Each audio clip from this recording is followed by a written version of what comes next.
میں نے کتاب رحمت قرآن مجید سے جو کلمات تلاوت کیے ہیں ان کا مفہوم یہی ہے کہ جس نے نیک عمل کیے، چاہے وہ مرد ہو چاہے وہ عورت، شرط ہے کہ وہ مومن ہو، تو ہم اس کو حیات طیبہ، ستھری اور پاکیزہ زندگی عطا کر دیتے۔ یہ میرے رب کا وعدہ ہے کہ جو بھی صالح اعمال کرے گا، وہ مرد ہو تب بھی، وہ عورت ہو تب بھی، میرے رب کا وعدہ ہے کہ ہم اس کو حیات طیبہ دیں گے، اس کو پاکیزہ زندگی دیں گے۔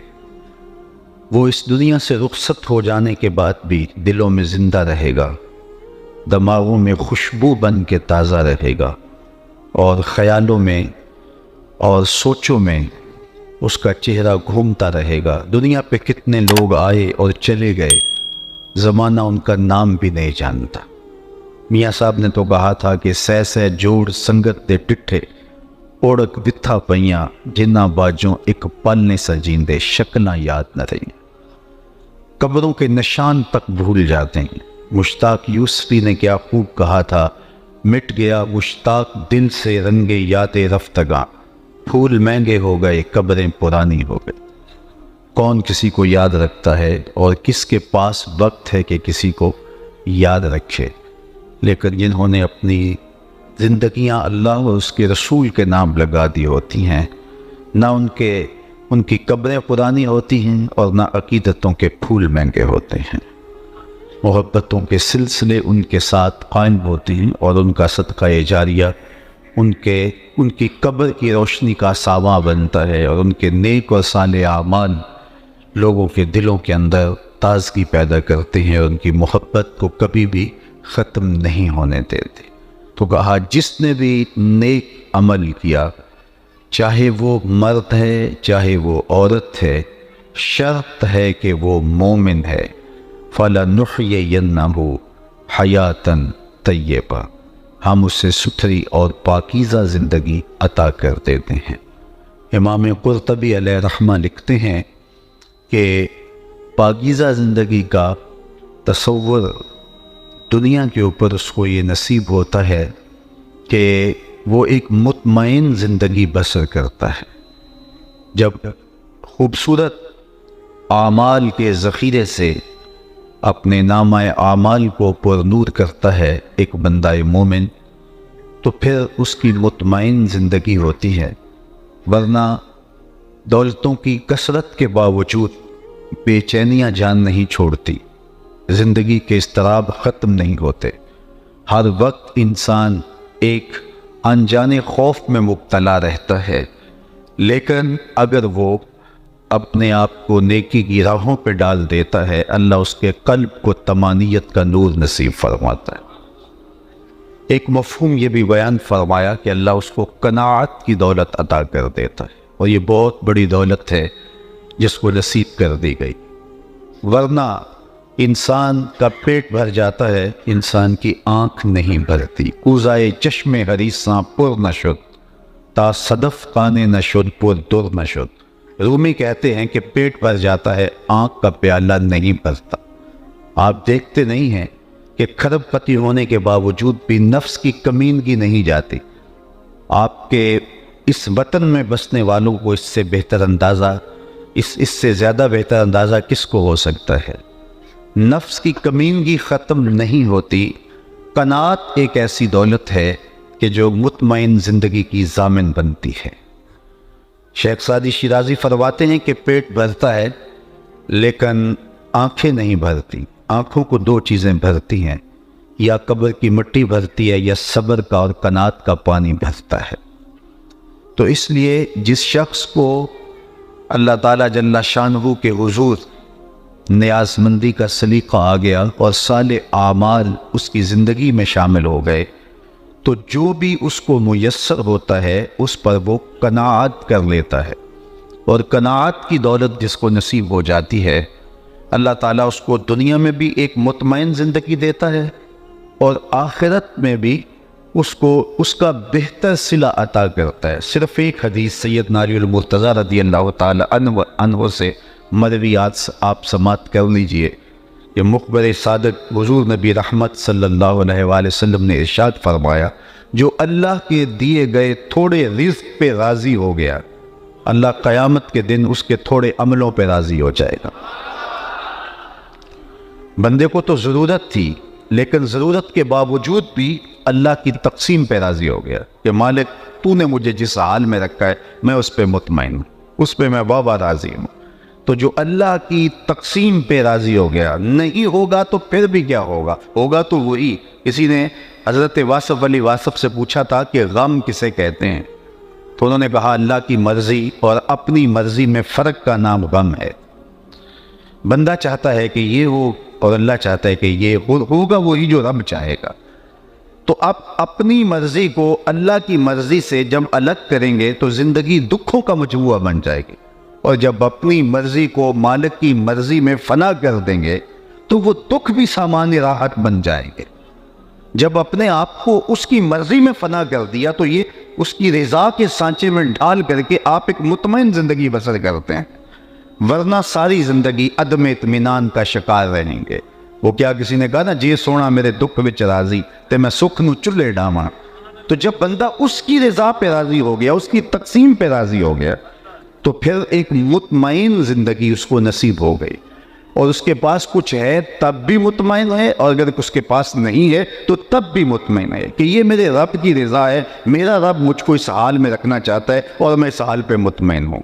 تو اللہ تعالیٰ کی طرف سے جو کیفیت بندے کے اوپر وارد ہوتی ہے اس پر وہ مطمئن ہو، جو اس کا حال ہوتا ہے اس پر اس کا اطمینان ہو، تو یہ ایک دولت ہے۔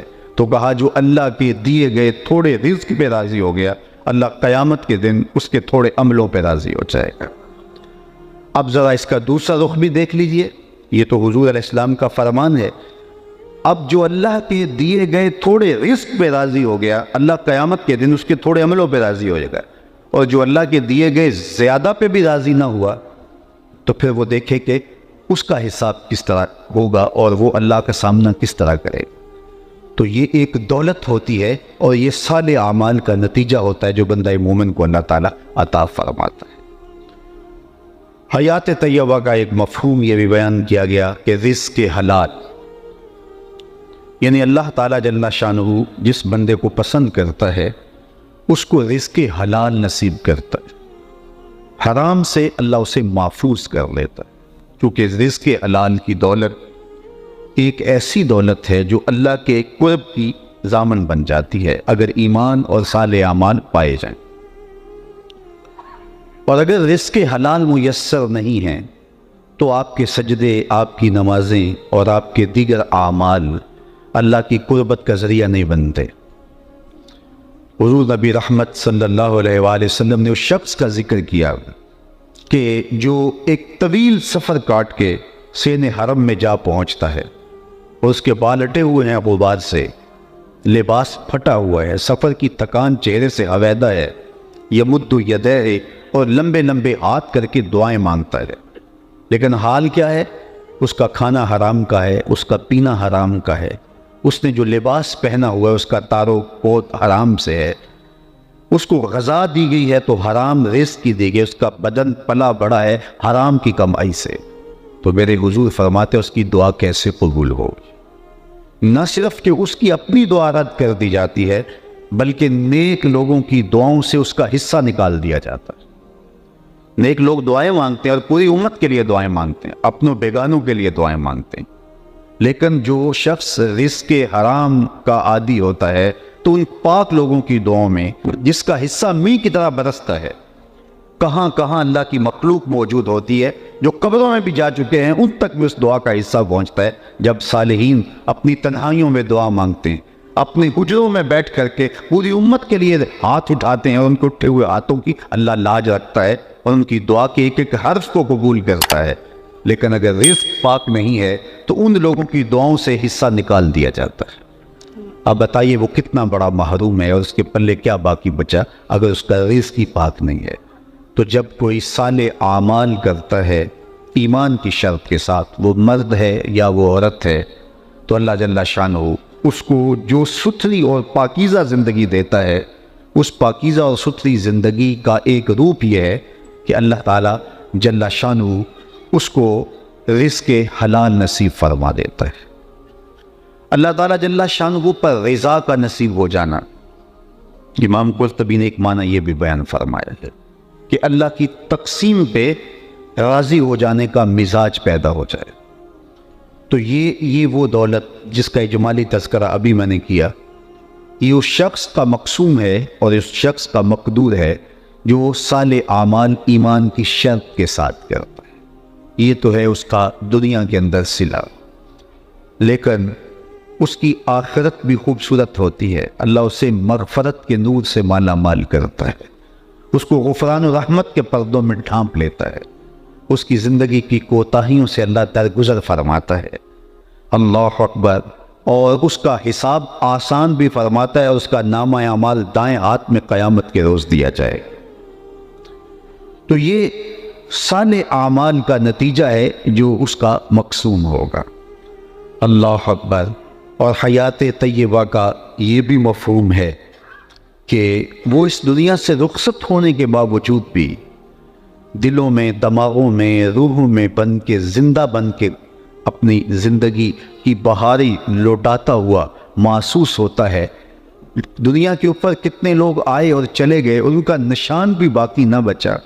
آل ساسان نے 3150 سال ایران پہ حکومت کی ہے، اور آج ان 150 حکمرانوں کو جو یکے بعد دیگرے تخت نشین ہوئے، میں اگر پوچھوں کہ کسی ایک کا نام بتائیں تو شاید چند علماء اور تاریخ کے جو گہرے شناور ہیں ان کے علاوہ کوئی نام بھی نہیں بتا سکے، جو اتنا طویل دور حکمرانی رکھتے تھے، اور 150 حکمران یکے بعد دیگرے ایک ہی خاندان کے تخت نشین ہوئے اور 3150 سال تخت ایران پہ متمکن رہے، آج ان کا نام بھی زمانے کو یاد نہیں ہے، اللہ اکبر۔ اقبال نے کہا تھا نا، اقبال یہ کس کے عشق کا فیض عام ہے، رومی فنا ہوا حبشی کو دوام ہے۔ کہاں ہے شہنشاہ روم؟ میں اگر آپ سے پوچھوں جس زمانے میں میرے حضور آئے تھے اس زمانے کے خاقان کا نام کیا تھا؟ اس دور کا بہت بڑا شخص گزرا ہے، لیکن آپ میں سے اکثر کہیں گے جناب ہمیں کوئی غرض نہیں ہے اس کا نام یاد رکھنے کی۔ اچھا چلو میں پوچھتا ہوں، اس دور کے کیسر کا نام کیا تھا؟ تو بہت سارے اس سے بھی معذرت کر دیں گے۔ چلو مزید آسان کر دیتا ہوں، اس دور کے کسرا کا نام کیا تھا؟ اس دور کی سپر پاور تھی اور اس کا حکمران، لیکن بہت چند لوگ مجھے کسرائے ایران کا نام بتائیں گے، اور اگر میں اس مجلس میں موجود سب سے کم عمر بچے سے پوچھوں کہ میرے حضور کے مؤذن کا نام کیا تھا، تو وہ سر اٹھا کے بلال حبشی کا نام لے گا یا نہیں لے گا؟ یار خاقان کا نام تو زمانے کو یاد نہیں ہے، کیسر کا نام تو زمانے کو یاد نہیں ہے، کسرا کا نام تو زمانے کو یاد نہیں ہے، لیکن بلال حبشی کا نام بچے بچے کو یاد ہے۔ اقبال یہ کس کے عشق کا فیضام ہے، رومی فنا ہوا حبشی کو دوام ہے۔ تو جو ان سے لپٹ گیا وہ بچ گیا، اور جو ان سے ہٹ گیا وہ پیسا گیا۔ وہ کسی زمانے میں چکی کے ساتھ آٹا پیستے تھے، آپ کو یاد ہوگا، اب تو دور گزر گیا، اب الیکٹرانک چکیاں آ گئی ہیں تو وہ دور نہیں رہا، لیکن جو کم از کم میری عمر کے لوگ ہیں انہوں نے تو وہ دور بچپن میں دیکھا ہے۔ وہ 2 پتھر ہوتے تھے، نیچے والا ساکن اور جامد اور اوپر والا متحرک، اور درمیان میں کلی ہوتی تھی، اس کے آس پاس خالی جگہ ہوتی جس میں دانے ڈالتے تھے، ہماری زبان میں اس کو گالا کہتے تھے، اور پھر چکی گھماتے تھے، اور جو دانے اس کلی کے ساتھ جڑ کے رہتے تھے وہ بچ جاتے تھے، اور جو کلی سے ہٹتے تھے وہ پس جاتے تھے۔ کہا محبوب قسم تیرے زمانے کی انسان خسارے میں، جو تیرے سے جڑ کے رہے گا وہی بچ جائے گا۔ تو کتنے لوگ آئے اور چلے گئے، اور وہ کتنے اپنے آپ کو ناگزیر سمجھتے تھے، تخت و تاج کے مالک تھے، لیکن آج ان کا نشان بھی باقی نہیں بچا۔ لیکن جنہوں نے اپنا تعلق حضور سے جوڑا، وہ ذات کے حبشی بھی کیوں نہ ہوں، ان کو اللہ نے عروج دیا، اور ان کا نام بھی باقی رہا، اور ان کے لیے عزت و احترام کے رشتے بھی دلوں میں موجود ہیں، اور ان کے لیے عقیدت کے رنگ بھی کائنات کے اندر پائے جاتے ہیں۔ تو شرط یہ ہے کہ بس ان کے ہو جاؤ، فَلَنُحْيِيَنَّهُ حَيَاتًا طَيِّبَةً۔ اور اقبال کا ایک نظریہ ارتقاء ہے، بات لمبی ہو جائے گی، اس میں وہ آخر میں کہتے ہیں کہ فطرت ہستی شہید آرزو رہتی نہ ہو، خوب در پے کر کی اس کو جستجو رہتی نہ ہو، موت کو سمجھا ہے غافل اختتام زندگی، یہ ہے شام زندگی صبح دوام زندگی۔ یہ زندگی کی شام ہے، یہ ایک گھر سے دوسرا گھر بدلتے ہیں اور ان کے لیے احترام کے رشتے باقی رہتے ہیں، عقیدت کے رشتے باقی رہتے ہیں، یہ خوشبوئیں بن کے دماغ میں بسے رہتے ہیں اور یہ دلوں کے اندر یاد بن کے قائم رہتے ہیں اور ان کی محبتیں سلامت رہتی ہیں۔ یار جو حضور سے جڑ گیا وہ فنا کیسے ہو سکتا ہے؟ جو ان کا ہو گیا اس کا نام کیسے مٹ سکتا ہے؟ اس کا نشان کیسے مٹ سکتا ہے؟ ان کا ہونے والا تو سرخرو ہو جاتا ہے اور ان کے ساتھ وابستگی رکھنے والا کامیاب اور کامران ہو جاتا ہے۔ فَلَنُحْيِيَنَّهُ حَيَاتًا طَيِّبَةً، یہ حیات طیبہ کا روپ ہے۔ ربعی بن حراش بہت بڑے بزرگ گزرے، جلیل القدر تابعی بھی ہیں۔ ان کے بھائی تھے ربیع بن حراش، یہ ساری زندگی ہنسے نہیں، فرماتے تھے کیا خبر میرا انجام کیا ہوگا، جب تک یہ یقین نہ ہو کہ میرا انجام کیا ہو تو اس وقت دھڑکا تو ہر لمحے لگا رہتا ہے کہ نہ جانے میں کس کھاتے میں۔ عید کے دن لوگوں نے فاروق اعظم رضی اللہ تعالیٰ عنہ کو روتے ہوئے دیکھا تو کہا آج تو خوشیوں بھرا دن ہے اور آپ رو رہے ہیں۔ کہا مجھے نہیں پتا کہ میں مقبولین میں سے ہوں یا مطرودین میں سے، میں رد کر دیا گیا ہوں یا میرے روزے قبول کر دیے گئے ہیں۔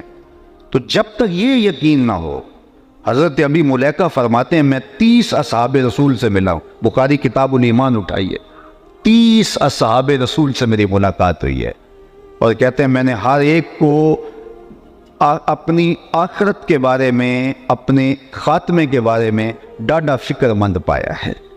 ہم تو 2 نمازیں پڑھ لیں تو دوسروں کو حقیر سمجھنے لگ جاتے ہیں۔ یہ وہ لوگ تھے جن کی آنکھوں نے جمال محمد عربی دیکھا ہے، لیکن فکر مند تھے کہ ہمارا خاتمہ بخیر ہو جائے۔ ہم دیکھتے نہیں ہیں بلعام بن باورا، یہ بنی اسرائیل کا مستجاب الدعوات ولی ہے، جب ہاتھ اٹھا کے دعا مانگتا ہے تو منہ پہ بعد میں پھیرتا ہے، قبولیت پہلے ہوتی، لیکن پھر اسی کے بارے میں قرآن نے کہا نا مثلہ کمثل الکلب، اس کی مثال کتے کی مثال ہے، زبان لٹک گئی، زمین چاٹتا تھا مستجاب الدعوات ولی، لڑک کے کہا گیا۔ اسی لیے میاں صاحب بولے پڑھنے اتے مان کرینا تے نہ آکھی میں پڑھیا، پڑھنے اتے مان کرینا نہ آکھی میں پڑھیا، او جبار کہار صداوے متا روڑ دے وے دودھ کڑیا۔ جب تک خاتمہ ایمان نہ ہو، خاتمہ ایمان پہ نہ اتنی دیر تک دھڑکا لگا ہے، رنگا رنگ سہیلیاں پرن کڑے پر پریا استا جانی جس دا توڑ چڑھے۔ کسی نے حضرت بایزید بسطامی سے پوچھا، ایک بوڑھی خاتون نے، حضرت ایک مسئلہ پوچھنے آئی، کہا پوچھئے، کہا آپ کی داڑھی اچھی ہے یا میرے گدے کی دم اچھی ہے؟ یہ کوئی مسئلہ مجھے پوچھے پھر جانے کہاں پائے۔ لیکن بایزید بسطامی رو پڑے، کہا بڑھیا تیرے سوال کا جواب فی الحال میرے پاس نہیں ہے، یہ تو مرنے کے بعد ہی بتا سکتا ہوں، خاتمہ خیر سے ہو گیا تو پھر ہی کچھ کہہ سکتا ہوں۔ خیر حضرت بایزید بسطامی کا 72 سال کی عمر میں انتقال ہو گیا تو بڑھیا کو خواب میں ملے، اس نے کہا کہ میرا سوال وہیں کھڑا ہے، مجھے بتائیے میرے گدے کی دم اچھی ہے یا آپ کی داڑھی اچھی ہے؟ تو کہا اللہ کا شکر ہے میرا خاتمہ ایمان پہ ہو گیا، اب تیرے گدے کی دم کو میری داڑھی سے کیا نسبت ہو سکتی؟ تو اس نے کہا کہ بتائیے آپ کے رب نے آپ کے ساتھ سلوک کیا کیا؟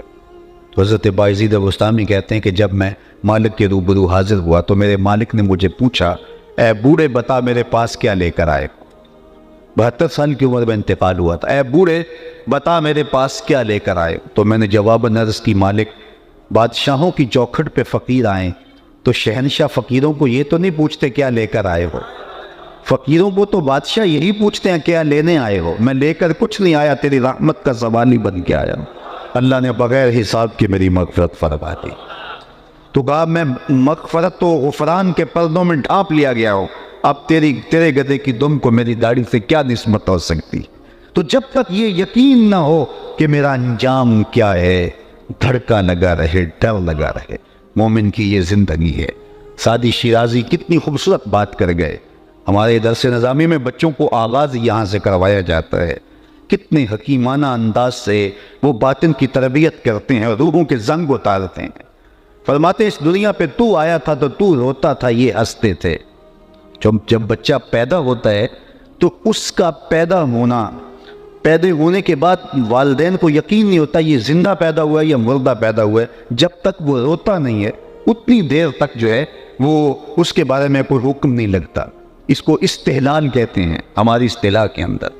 جب علماء سے پوچھا جاتا ہے کہ بچہ پیدا ہوا ہے اور اس کے بعد فوت ہوا ہے تو جنازہ پڑھا جائے کہ نہیں پڑھا جائے، تو وہ کہتے ہیں اس نے استحلال کیا ہے کہ نہیں، چیخا ہے کہ نہیں۔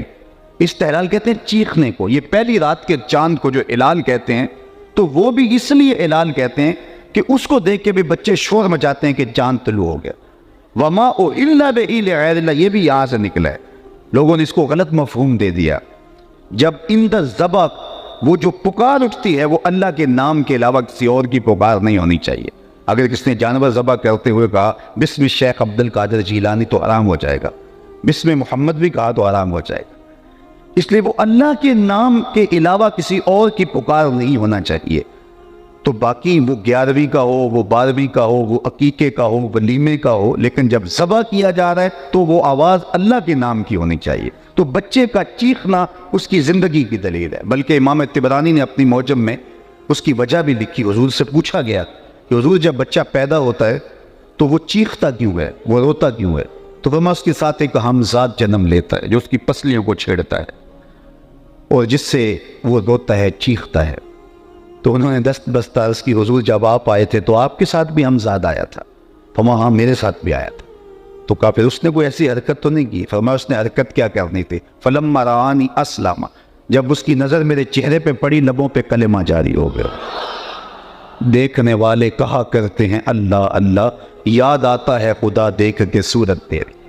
اللہ نے محبوب کا چہرہ ہی ایسا بنایا ہے جو دیکھتا ہے پھر دیکھتا ہی رہ جاتا ہے۔ تو جب اس نے فلما رآنی، جب اس نے مجھے دیکھا اسلما، تو اس نے چھیڑنا کیا تھا؟ اس کے لبوں پہ کلمہ جاری ہو گیا۔ امام نبہانی نے باقاعدہ اس کو باب باندھا ہے کہ حضور کا ہمزاد مسلمان ہو گیا اور اس پر دلائل بیان فرمائے اور ذکر کیا۔ اللہ اکبر۔ تو بات کر رہا تھا کہ جب تک یہ یقین نہ ہو کہ میرا انجام کیا ہے اتنی دیر تک دھڑکا لگا رہے۔ چند نمازیں پڑھ لو تو پھول نہ جایا کرو، کوئی عمل خیر ہو جائے تو شکریہ ادا کیا کرو کہ مالک تو نے توفیق دی، میری توفیق بھی تیرے کرم کا صدقہ، یہ قدم اٹھتے نہیں اٹھائے جاتے ہیں۔ کوئی خیر کی توفیق مل جائے تو جھک جاؤ، شکریہ ادا کرو، نہ کہ لوگوں کو حقیر جاننے لگ جاؤ اور سمجھو کہ ہم کوئی مقبول بارگاہ اس لیے ہم یہ نیک کام کر رہے ہیں۔ علامہ رومی فرماتے ہیں کہ کچھ لوگ چند نمازوں کے بعد آسمان کی طرف دیکھ رہے ہیں کہ کوئی فرشتہ تو نہیں آ رہا میرے پاس، اور یہی وجہ ہوتا ہے یہ ملنگ شلنگ، یہ آج کل پیر شیر جو ہے وہ تھوڑی سی بات ہوتی ہے تو اچل جاتے ہیں، ہوتا ہی کچھ نہیں ہے، تو وہ اتنے دعوے کر بیٹھتے ہیں کہ اللہ یاز باللہ۔ میاں شراب عشق پی کر جو نہ بہکے ظرف اس کا ہے، شراب عشق پی کر جو نہ بہکے ظرف اس کا ہے، کہ ایک ایک بوند اس کی رکھتی ہے تاثیر میں خانہ، کہ ایک ایک بوند اس کی رکھتی ہے تاثیر میں۔ مولا علی قاری نے لکھا ہے جب حضور علیہ السلام جبل احد پہ گئے اور وہ حضور کے تشریف لے جانے پر جھوم اٹھا تو حضور نے اس پر ایڑی لگائی اور کہا اور ٹھہر جا، تو جانتا تیرے اوپر اللہ کا نبی ہے، صدیق اور 2 شہید ہیں۔ تو اس پر آپ نے بحث فرمائی ہے مرقات میں، آپ فرماتے کہ وہ وجد میں آ گیا تو حضور نے ایڑی لگا کہ اس کو وجد سے ضبط کی طرف منتقل کیا، تو کہا ثابت ہوا اہل وجد سے اہل ضبط افضل ہیں۔ اگر کوئی کیفیت طاری بھی ہو جائے تو اس کو ضبط کیا جائے، اور ہمارے اوپر تو طاری بھی نہیں ہوتی، 4 نمازیں پڑھنے کے بعد دوسروں کو حقیر جاننے لگتے ہیں۔ یہ وہ لوگ ہیں جن کی زندگیاں اللہ کے ذکر میں گزرتی ہیں لیکن پھر بھی ڈرتے ہیں ہمارا خاتمہ ٹھیک ہو۔ حضرت جنید بغدادی کہتے ہیں رضی اللہ تعالیٰ عنہ کہ میں ایک دن اپنے شیخ حضرت سری سکتی رضی اللہ تعالیٰ عنہ کی قربت میں بیٹھا ہوا تھا، رشتے میں ماموں بھی لگتے ہیں، تو انہوں نے مجھے وصیتیں کی، ایک وصیت کی تو میرے پاؤں تلے سے زمین سے رکھنے لگے، فرمانے لگے بیٹا جب میں فوت ہو جاؤں تو میری قبر بغداد سے باہر بنانا۔ تو میں نے کہا حضرت لوگ تو بغداد کی مٹی میں دفن ہونے کے لیے ترستے ہیں اور آپ یہ کہہ رہے ہیں کہ بغداد سے باہر قبر بنانا؟ تو کہا کہ ڈرتا ہوں میری بدعمالیوں کی وجہ سے کہیں بغداد کی مٹی مجھے قبول کرنے سے انکار نہ کرتا۔ یہ کون شخص ہے تتجافی جنوبہم عن المضاجع، جن کی کروٹیں خوف خدا کی وجہ سے بستروں سے الگ رہتی ہے، اللہ کو خوف میں، خشیت الہیہ میں جو ہے وہ ان کا یہ عالم ہے، خوف میں پکارتے ہیں، خشیت الہی کی کیفیات ہر وقت ان کے اوپر طاری رہتی ہیں۔ تو حضرت روبی کہنے لگے ساری زندگی نہیں ہنسے، فرماتے تھے کیا خبر میرا انجام کیا ہوگا؟ تو سعدی کہتے ہیں جب تو آیا تھا تو ہنستا تھا اور لوگ روتے تھے، ایسی زندگی گزارنی ہے جب دنیا سے جائے تو روتا تھا لوگ ہنستے تھے، ان سے بدلہ لینا ہے، جب اس دنیا سے جائے تو ہنستا ہوا جائے اور یہ روتے رہ جائے۔ اب روبی ساری زندگی نہیں ہنسے، خیر وقت آ کر آ گیا، انتقال کر گئے، ساری زندگی جو ہے وہ ہنسے نہیں۔ غسال کو بلا لے ان کے بھائی اور کہا میرا بھائی فوت ہو گیا ہے، اسے غسل دے دو۔ وہ غسل خانے میں داخل ہوا، غسال تو فوراً باہر آ گیا۔ کہا اتنی جلدی؟ کہا یا تیرا بھائی بڑا عجیب ہوا۔ کہا کیا ہوا؟ کہا نحن نغتسل وهو يتبسم، ہم اسے غسل دیتے ہیں یہ آگے سے مسکراتا ہے۔ کہا میرے بھائی نے قسم کھائی تھی جب تک اچھا انجام نہیں دیکھوں گا نہیں مسکراؤں گا، آج مرنے کے بعد جو مسکرا رہا ہے تو اس کا مطلب یہ ہوا کہ اس نے اپنا انجام پر خیر دیکھ لیا۔ اللہ اکبر، خیر غسل دیا، چارپائی پر ڈال دیا، ادھر شہر میں خبر مشہور ہو گئی ایک بندہ مرنے کے بعد مسکرایا ہے۔ بعض لوگوں نے کہا وہ گھڑی ہوئی کہانیاں ہیں، بندہ مرنے کے بعد بھی مسکرا سکتا ہے۔ بعض نے کہا یار بندہ تو بڑا اچھا تھا، ہو سکتا ہے مسکرایا ہو۔ اقبال نے بھی کہا تھا نا، نشان مرد مومن بات گوائم چوں مرگ آئے تبسم پر لبے اوس، آ تجھے اللہ کے بندے کی نشانی بتاؤں۔ جب موت آتی ہے تو پھر اسے ندامت نہیں ہوتی اس کے ماتھے پہ، بلکہ اس کے لبوں پہ کامیابی کی مسکراہٹ ہوا کرتی ہے۔ تو کہا ہو سکتا ہے کہ یار مسکرایا ہو، چلو دیکھتے ہیں۔ ایک ہجوم بن گیا، کوئی محض تماشائی، کوئی شوق جستجو میں آگے بڑھے، کوئی تحقیق کرنا چاہ رہے ہیں، کوئی تیکھے سوال لیے جا کے پوچھتے ہیں کیا ہوا، کیا ماجرا ہوا، معاملے کی ٹو لگاتے ہیں۔ ایک بہت بڑا جلوس بن گیا۔ اتنے میں نے غسل دے کے چارپائی پہ ڈال کے کفن بھی اڑایا جا چکا تھا۔ لوگ داخل ہوئے، قبل اس سے کہ کوئی جا کے سوال کرتا پوچھتا تو روبی نے آنے والوں کو مخاطب کر کے کفن سے ہاتھ باہر نکال کے کہا السلام علیکم۔ لوگ حیرت میں ڈوب گئے، کہا وعلیکم السلام اتتکلم بعد الموت، عجیب بات ہے کہ تم مرنے کے بعد باتیں کر رہے ہیں۔ قال نعم اتکلم بعد الموت، کہا ہاں میں مرنے کے بعد باتیں کر رہا ہوں۔ اللہ اکبر۔ لوگوں نے کہا کہ بتاتے رب نے تیرے ساتھ سلوک کیا کیا؟ کہا استقبلنی ربی غیر غضبان واستقبلنی بروح وریحان، اس کے قدرت والے چہرے پہ کوئی غصہ نہیں تھا، اس نے روح و ریحان کے پھول میرے گلے میں ڈالے ہیں۔ اللہ اکبر۔ عرش فرشتے بانگا ملیاں تے مکے پہ گیا شور، بلے شاہ اسا مرنا نہ ہی تے گور پیا کوئی ہور، فَلَنُحْيِيَنَّهُ حَيَاتًا طیبہ، کہا جو میرے ہو جائیں میں انہیں حیات طیبہ دے دیتا ہوں، ستھری اور پاکیزہ زندگی دے دیتا ہوں۔ تو اس کے ہو کے تو رہو، دنیا میں بھی سرخرو بامراد مطمئن زندگی کے اجالے نصیب ہوں گے، اور مرنے کے بعد بھی خوشیاں نصیب ہوں گی، اور آخرت کی زندگی بھی سرخرو ہوگی، قبر میں بھی چراغاں اور قبر میں بھی روشنیاں اور قبر میں بھی اجالے ہوں گے۔ ہمیں حیات طیبہ کو ہر صورت حاصل کرنے کے لیے کوشش کرنی چاہیے، اور اس کا جو نصاب دیا ہے وہ ایمان کی شرط کے ساتھ صالح عمل ہیں، اور وہ چاہے مرد ہو چاہے عورت ہو، دونوں کو یہ نور نصیب کر دیا جاتا ہے۔ میں اور آپ اپنے عمل کی ستھرائی اور اپنے اعمال کی پاکیزگی کی طرف توجہ دیں، ریا سے عمل پاک ہو، ہمارا عمل تکبر سے پاک ہو، عجب سے پاک ہو، ہم اپنے آپ کو دیکھ کر کے کسی اور کو حقیر نہ جانیں، اپنے عمل کو خالص کریں۔ سب سے پہلے نیت کو درست کر کے جب اپنے اعمال کو ہم محفوظ کر لیں گے تو پھر اس کا لازمی نتیجہ میرے رب کا وعدہ ہے، اور میرے رب کے وعدے سچے ہیں، اور میرے رب کے وعدے جھوٹے نہیں ہوتے۔ اللہ سے کون سچا ہے؟ اس لیے کہا اگر تم صالح اعمال کرو گے تو تمہیں ایک پاکیزہ ستھری حیات طیبہ نصیب کر دیں گے۔ عالی مرتبت علماء موجود ہیں۔ فَلَنُحْيِيَنَّ کے اندر بھی تو مادہ حیات موجود تھا، فَلَنُحْيِيَنَّ کے اندر بھی تو مادہ حیات موجود تھا، اور اس کے اندر جو ہے وہ تاکیدیں بھی موجود ہیں، لیکن اس کے بعد پھر الگ سے حیاتاً طیبہ کو الگ سے ذکر کر کے اور حیات کی صفت بھی ساتھ لگا کر کے اور اس کو مزید موقت بھی کر دیا تاکہ کسی کو کوئی شک نہ باقی رہے کہ جو میرا ہو جائے پھر اس کو ایک میں مطمئن اور پاکیزہ زندگی نصیب کرتا ہوں، اور وہ خوشگوار زندگی اور وہ خوبصورت زندگی اور وہ پاکیزہ زندگی اس کی بہتری کی ضامن ہوتی ہے، اس کی دنیا بھی سنورتی ہے، اس کی آخرت بھی سنورتی ہے، اور ہمارا مقصود دونوں زندگیوں کو سنوارنا ہے۔ کچھ لوگ ایسے دین سے وابستہ ہو جاتے ہیں ترک دنیا کر دیتے ہیں، یہ اسلام کا مزاج نہیں ہے، لا رغبانیت فی الاسلام، اور کچھ لوگ ایسے دنیا میں کھو جاتے آخرت کو ترک کر دیتے ہیں، جبکہ ہم جسم اور روح دونوں کا مجموعہ ہیں، اور ہم یہ دنیا کی زندگی بھی اچھی مانگے۔ یہ تقویٰ نہیں ہے کہ ہم کہیں کہ یہ دنیا برباد ہو جائے، یہ زندگی بھی خوبصورت گزرے۔ آقا کریم علیہ السلام کی خدمت میں ایک صحابی حاضر ہوئے اور ان کا جسم بہت کمزور تھا، بلکہ فرمایا چوزے کی طرح کمزور تھا، تو فرمایا کہ تمہاری یہ کیا حالت ہے، تم نے اللہ سے کوئی دعا تو نہیں مانگی تھی؟ تو اس نے کہا جی حضور میں نے اللہ سے دعا مانگی تھی۔ کیا دعا مانگی تھی؟ میں نے اللہ سے یہ دعا مانگی تھی کہ میری آخرت ٹھیک ہو جائے، دنیا چاہے جیسی بھی ہو، بلکہ آخرت کے حصے کے دکھ بھی دنیا میں آ جائیں، میں نے اللہ سے یہ دعا مانگی۔ تو بظاہر تو اچھی بات ہے، اس نے آخرت سنوار لی، دنیا پہ دکھ جھیل لے، جیسے تیسے بھی زندگی تو گزر گئی۔ تو میں نے اللہ سے یہ دعا مانگی تھی اللہ آخرت کے دکھ بھی دنیا پہ ڈال دے اور میری آخرت صاف ہو جائے۔ تو اس بات سے حضور خوش نہیں ہوئے، بلکہ اسے فرمایا تو نے یہ دعا کیوں مانگی کہ آخرت کے حصے کے دکھ بھی دنیا پہ آئیں؟ تو نے اللہ سے یہ کیوں نہیں مانگا ربنا آتنا فی الدنیا حسنۃ وفی الآخرۃ حسنۃ، اے اللہ مجھے یہ دنیا بھی اچھی دے دے، وہ دنیا بھی اچھی دے دے۔ تو دونوں جہانوں کی خوبصورتی یہ مومن کی زندگی ہے۔